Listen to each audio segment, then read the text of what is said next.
Olá pessoal, tudo bem? Nós vamos resolver agora o problema 18 do capítulo 35 do livro do Halliday, oitava edição.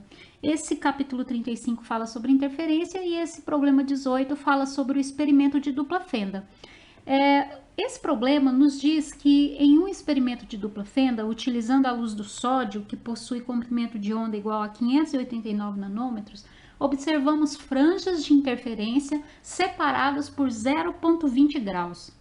Então, ele pergunta qual é a separação das franjas quando o sistema é imerso em água, que possui um índice de refração igual a 1,33. Bom, para responder esse exercício, nós precisamos entender o que significa o fato das franjas de interferência estarem separadas por 0,20 graus, tá? Eu chamei essa separação dessas franjas de delta θ. Nós vamos entender o que isso significa ao longo da resolução do exercício, ok? Essa figura representa, então, um diagrama simples do meu experimento de dupla fenda, tá? Onde eu tenho, então, duas fendas separadas por uma distância d minúsculo, colocada a uma distância d maiúsculo de uma tela, onde nós podemos visualizar as figuras de interferência. Um raio proveniente ou da fenda 1 ou da fenda 2 faz um ângulo θ com meu eixo central, e esse YM me fornece a distância entre um ponto P, que nós estamos querendo estudar na tela, e o centro da minha figura de interferência. Percebam que esse ângulo θ me fornece exatamente a localização de uma franja nessa tela com a minha figura de interferência.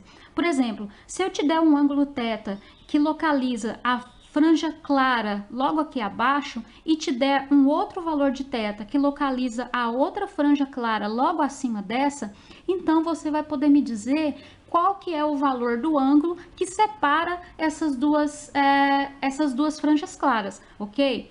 Então é exatamente isso que a gente vai fazer, e foi exatamente esse valor que o enunciado do exercício nos deu. Ele nos deu o valor do ângulo que separa duas franjas, ou seja, duas franjas consecutivas, tá bom?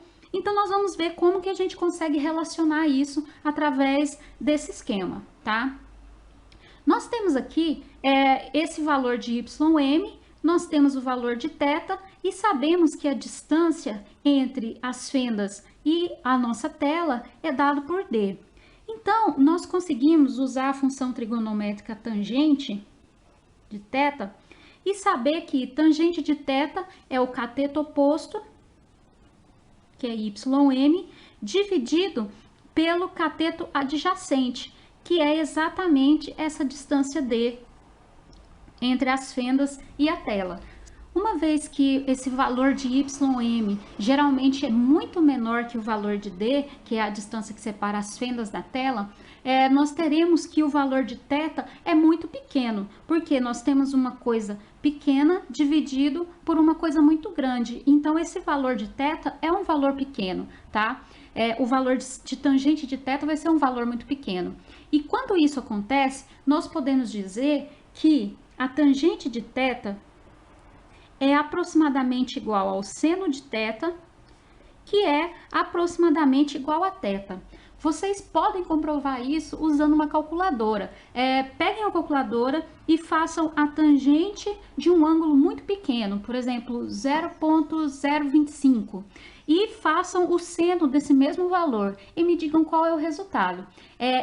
Esse resultado, eles serão muito próximos, tá? E o resultado vai ser aproximadamente igual ao valor do ângulo. Isso é verdade quando os ângulos são pequenos, tá?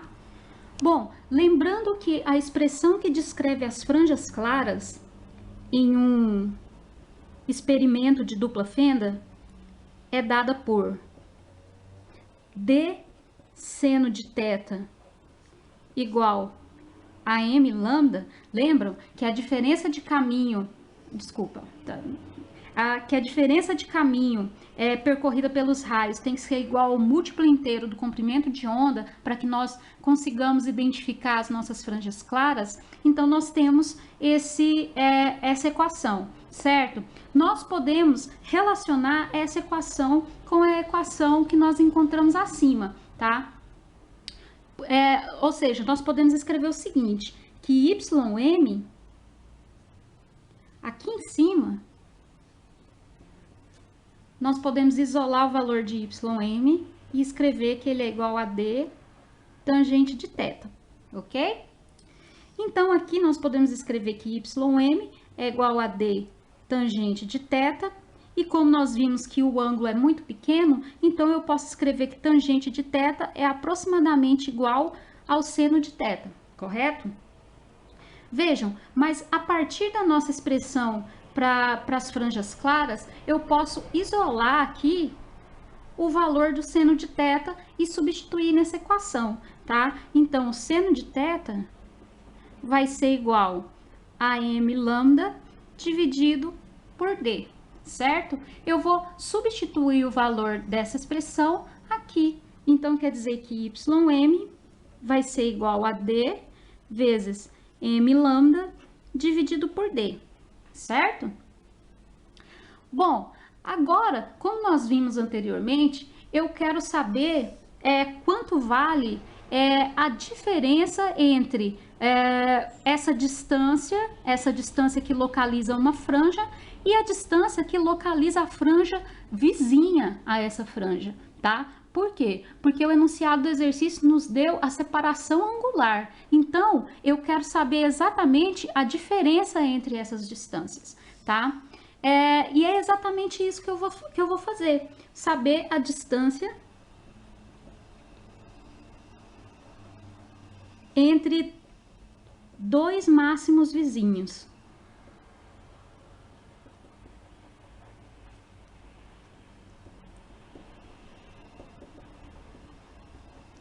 Veja, eu vou chamar essa variação da distância aí, essa distância entre os dois, como sendo ΔY, tá? E ela vai ser o quê? Vai ser um ym mais 1 menos um ym. Ou seja, eu vou pegar a distância de uma franja e subtrair da distância da franja vizinha, que eu chamei de m mais 1, tá?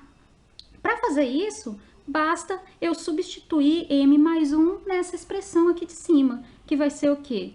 dm mais 1 lambda dividido por d menos dm lambda dividido por d, que é a própria expressão para ym. Se eu faço essa conta aqui, eu vejo que esse valor de dm vai cortar com esse e a minha expressão final vai ser somente d lambda dividido por d, certo? Desculpa, gente, vocês não estão nem vendo o que eu estou fazendo, né? Desculpa. Então, a expressão geral é exatamente essa, tá? Onde nós fizemos essa continha aqui, diminuímos o dm com dm e me sobrou somente o d lambda sobre d sem esse parâmetro m, tá? Bom, mas o exercício nos deu a separação angular, tá? Então, tem como a gente relacionar essa distância aqui com a separação angular. Para tentar relacionar, eu vou dividir os dois lados dessa equação, olha só. ΔY é igual a d lambda d. Deixa eu escrever aqui de novo.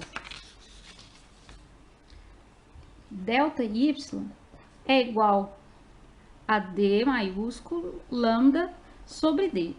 Se eu dividir essa equação dos dois lados por d maiúsculo, eu vou ficar com o seguinte. ΔY dividido por d vai ser igual a lambda, d lambda, dividido por d. Estou dividindo os dois lados por d, tá? Então, esse d corta com esse d, certo? Do começo da resolução do exercício, nós vimos que podemos relacionar essa distância ym com o valor da tangente de θ, certo? Mas como o ângulo é muito pequeno, nós vimos que isso é igual a d seno de θ, que também pode ser igual a dθ, certo? E isso vale para valores muito pequenos do ângulo θ, tá bom? Bem, então quer dizer que a gente pode escrever ym, que é igual a dθ, certo? Se eu dividir os dois lados por d novamente, o que eu fico? Eu fico com d e divido por d, Isso quer dizer que eu posso cortar esse D com esse D e eu permaneço então com YM sobre D, que é igual a θ. Vejam, essa equação me fornece então que a distância que descreve uma das minhas franjas até o centro da minha figura de interferência, ela pode variar dependendo da franja que a gente está descrevendo. A mesma coisa acontece com esse θ, tá? Que descreve também, me posiciona essa determinada franja. Esse D é um valor fixo, que é a distância entre as fendas e a tela, certo? Então, a partir dessa equação, eu posso dizer que a diferença entre as distâncias que me descrevem uma franja e uma franja vizinha é igual à diferença dos ângulos que descrevem essas mesmas franjas, certo? Bom, a partir dessa equação, que eu vou nomear como sendo 2, e aquela lá de cima que nós encontramos aqui, eu vou dar o nome de 1. Tá? Eu posso relacionar essas duas equações. Como que eu vou fazer isso? Veja só, aqui eu tenho ΔY sobre D e aqui também eu tenho ΔY sobre D, que é igual a Δθ. Ou seja, eu só vou substituir essa equação 2 na equação 1. Isso me dá o quê? Ó, 2 em 1 me dá exatamente que Δθ é igual a lambda sobre D, certo? Ou seja, nós encontramos o que significa essa variação angular, aí essa diferença de ângulo entre duas franjas, certo? Bom, agora é o seguinte, ele está perguntando como vai variar essa diferença de ângulos se nós colocarmos o nosso experimento dentro de um tanque com água, tá? Se nós mudarmos o meio e esse meio for água. O que vai acontecer? Nós sabemos... Deixa eu escrever aqui, mudando o meio. Nós sabemos que quando nós mudamos o meio, o nosso comprimento de onda muda também, certo? Então, eu vou escrever aqui que o meu novo Δθ no meio com índice de refração diferente vai ser igual a um lambda-n, tá? Que vai ser o meu novo comprimento de onda nesse meio, dividido por D, que é uma distância que não vai variar, tá? Mas nós lembramos também que essa relação aqui do comprimento de onda com o comprimento de onda em um meio, com índice de refração diferente, é muito simples e é dada por lambda dividido pelo índice de refração, tá? Então, isso é simples. Eu posso escrever, então, que o meu Δθ no meu novo meio vai ser igual a lambda dividido por ND, certo? Oi, desculpa, tudo torto. Vejam, esse pedacinho aqui, ó, lambda sobre D, é exatamente igual ao meu Δθ, que nós acabamos de encontrar, que é o Δθ original, certo? Então, eu posso concluir que, na verdade, quando eu tenho um meio com índice de refração diferente, o meu Δθ, que é essa separação angular, vai ser igual ao meu Δθ antigo dividido pelo índice de refração do meio que nós estamos estudando, ok? Então, isso quer dizer... Deixa eu achar uma folha aqui para terminar o exercício. Isso quer dizer, então, que agora basta a gente substituir os valores dados no exercício. Δθn vai ser igual a Δθ, que foi dado no exercício, que é exatamente 0,20 graus, dividido pelo índice de refração da água, que é igual a 1,33. Se a gente faz essa continha, nós chegamos no resultado de que Δθ no meio onde nós temos água é igual a 0,15 graus, certo? Então, está finalizado o exercício.